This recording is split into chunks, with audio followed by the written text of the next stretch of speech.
Good morning. Here with my coffee, enjoying it. Just been out walking my dog and had some time to think and contemplate about things, and I come to you with this. There's a school of thought from people that have made it in life, and I don't put them on pedestals, so please don't think I'm some sort of like celebrity person who desires to know everything about celebrities and whatever. I just admire people that have made it in life, and I'm more interested in their journey rather than the actual outcome at the end. You know, I love sports. I love seeing people in sports, and I'm more interested in how they got from where they got, how they got from the lowest place in their life to the highest place in their life. What did it take? The training, the change of mindset, the people that influence them. That's the thing that encourages me and inspires me, and that's what I try to learn from, to impart that information onto young people that I work with at the moment. The school of thought is that you are a representation, you are an outcome of the 5 people you hang out with. Now, for some of us, that might be hard to hear. For some of us, we know that's absolutely true. And for those people that, especially I suppose in the sports world, often we hear, and kind of like in the media industry and things like that, we're often thrown images and stories of people that came from the gutter with nothing, with absolutely nothing, you know, out on their chin straps, not a hope in hell, and decided this has got to change. I want to become the greatest boxer. I want to become a professional footballer. I want to be this. I want to be that. I want to be an Olympian. I want to be a writer. I want to be an actor, actress. I want to be a politician. I want to change the world. But they had to change the people they hung out with, because if they didn't do that, nothing would change. And so for many, they had to make the tough decision to leave the areas they lived in, the rough areas, the rough people they hung out with, because they knew that if they didn't, they would never achieve that greatness. Because sadly, often those places and those people are like an anchor, and they hold us back and they stop us achieving greatness or even aspiring to achieve greatness. They're very often they're naysayers as well. They would say, you're not going to do this, you're not going to do that, because people from where we live don't make it. I went for an interview quite a while ago, and I'm actually glad I didn't get the job. It was a school, I won't name the school, it's not necessary. But while it was from a pretty rough area, and while I was in there on the interview, I spoke to the teacher. One of the teachers interviewed me, and that teacher actually said something. Oh, it really saddened me. Oh, you know what? People in this school don't really do very well with their grades and stuff like that because of the area they come from. So already, if that teacher, sadly, that teacher is breathing and living that mindset to those young people, then what hope have those young people got? It saddened me so much that someone would actually say that to me. I'd be embarrassed to say that to someone about a location I work in. I currently work in a school where people breathe inspiration into them. They speak greatness over them. They encourage, they inspire them. And that everyone sings off the same hymn sheet, all the teachers, everyone, not just the teachers, all the staff that work within that school. They have a pride in that school and a belief in the ability of the children there.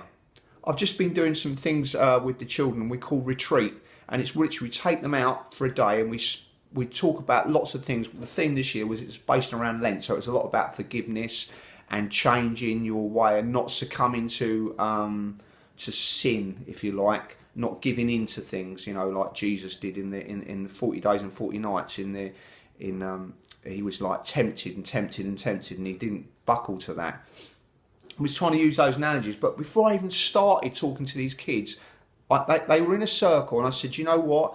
And I looked around every one of them and I said, every one of you, I can see gold on you.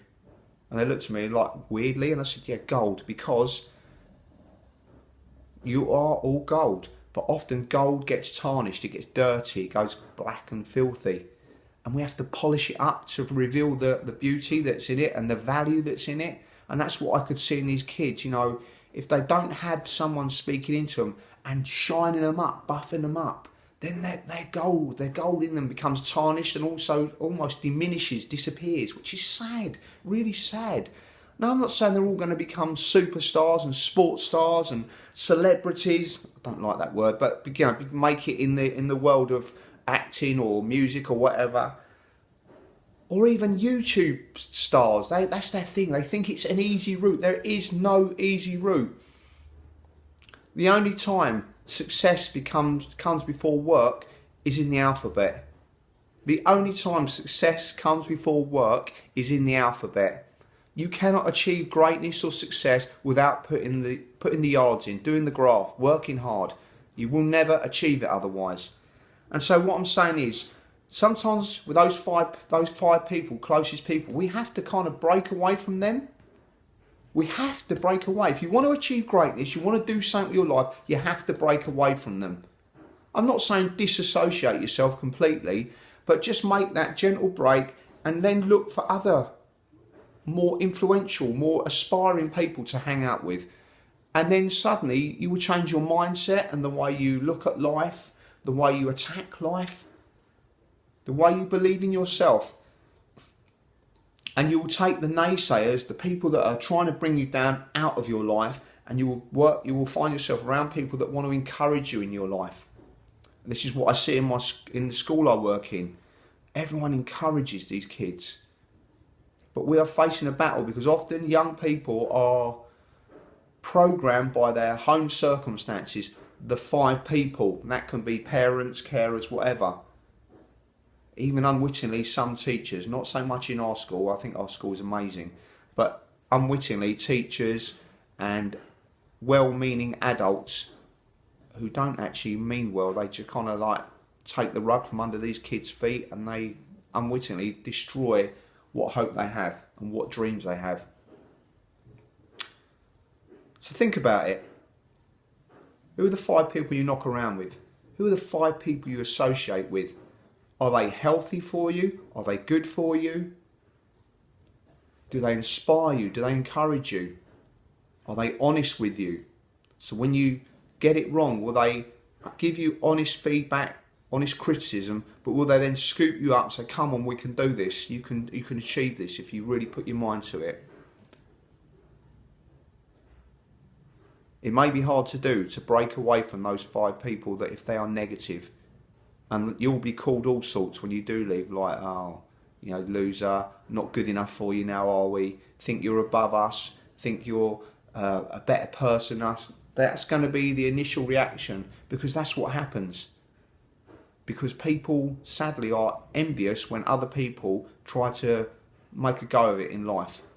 And you know what? Ironically, Britain is the worst place in the world for that, I feel. We have so much potential in this country, and the media especially love to build people up, and then they love to just take their legs from underneath them and destroy them. And we see it so much. We see it so much, and it's so sad to see. You know, we see it with people like, you know, the media especially. I'll give you examples. Actually, with Frank Bruno, they ridiculed him, said, oh, Bruno taken off to the funny farm. He was having a flipping nervous breakdown. He was in massive mental illness going on. That's not, you don't plaster that about someone over the media. Beckham, well, they ridiculed him because they say he was thick, stupid. Actually, David Beckham never came onto the football scene saying, oh, by the way, I'm a highly intellectual. He came onto the scene saying, I can play football and I'm going to do the best I can to be the best I can. And ironically, he's got people around him now that instruct him, look after his money, point him in the right direction, and he's achieved greatness and beyond football as well. So lessons learned here, you know, the media are just there to crucify and take people down. They are not there to build people up, because good stories, good stuff doesn't sell papers or doesn't sell anything positive. They're always looking to knock people. So again, actually, I suppose there's an onset from that about the five people you hang around with. What about the five things you do? I.e., do you spend your life on YouTube watching people getting, I know some kids get off on it, but people getting attacked, beaten up or whatever, or doing bad things? Or do you decide to watch on YouTube things that are positive, that inspire and encourage you? the papers you read, are they negative papers? Are they no good for you? The books you may or may not read, are they encouraging, are they inspiring, or are they all centred around the wrong type of things? I don't know. I really don't know. But I think there's a time that we need to wake up and recognise that. Anyway, I'm going on now. I've gone off piste. That's my little Winter Olympics analogy thrown in there. But anyway, let's just think about it today. Think about your 5 people. Think about what they do to you, and think about what you might need to do to change that to achieve and aspire to greatness. And that doesn't mean becoming the best in the world. That means becoming the best that you can possibly be in yourself. All right, peace and love to you all. God bless. Have a flipping amazing day. Thank you.